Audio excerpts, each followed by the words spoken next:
టాలీవుడ్ నటుడు ఫిష్ వెంకట్ గత కొద్ది రోజులుగా కిడ్నీ సంబంధిత సమస్యలతో బాధపడుతున్న విషయం తెలిసిందే. దీంతో ప్రస్తుతం ఆయన బోడుప్పల్లోని ఆర్బీఎం ఆసుపత్రిలో చికిత్స పొందుతూ కొన ప్రాణాలతో కొట్టుమిట్టాడుతున్నారు.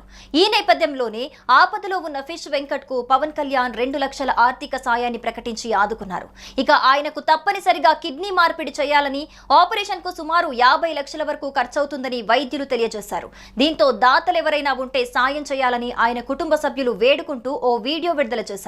ఇదే సమయంలో నటుడు ప్రభాస్ ఫిష్ వెంకట్ కు 50 లక్షల సాయం చేశాడంటూ శుక్రవారం నుంచి వార్తలు వస్తున్నాయి. కానీ ఇందులో ఎలాంటి వాస్తవం లేదని తాజాగా వీడియో ద్వారా వివరణ ఇచ్చింది ఫిష్ వెంకట్ కూతురు శ్రవంతి. ఇంతకు ఆమె ఏం చెప్పిందో ఆమె మాటల్లోనే విందాం. నమస్తే అండి అందరికీ. నా పేరు శ్రవంతి. నేను ఫిష్ వెంకట్ వాళ్ళ కూతుర్ని మాట్లాడుతున్నా. ప్రభాస్ కాల్ వచ్చింది అని చెప్పి, ప్రభాస్ హెల్ప్ చేసిందని చెప్పి అందరూ అంటున్నారు. అది ఫేక్ న్యూస్ అండి. నాకు ఒక కాల్ వచ్చింది, ప్రభాస్ పిఏ అని చెప్పినాడు. నేనేం చేశాను, పిఏ హెల్ప్ కావాలంటే అని చెప్పిన.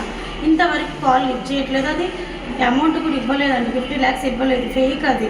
ప్లీజ్ అందరు న్యూస్ ఛానల్స్ అందరు అది నిజం అనుకొని ఇచ్చే వాళ్ళని కూడా ఇవ్వలేకుండా చేసేస్తున్నారు. కొంచెం మాకు ఎలాంటి హెల్ప్ రాలేదు ఇండస్ట్రీ నుంచి. ఏది వచ్చినా కానీ నేను ఇన్ఫార్మ్ చేస్తాను నేను. ఓకేనా అండి, థ్యాంక్ యూ.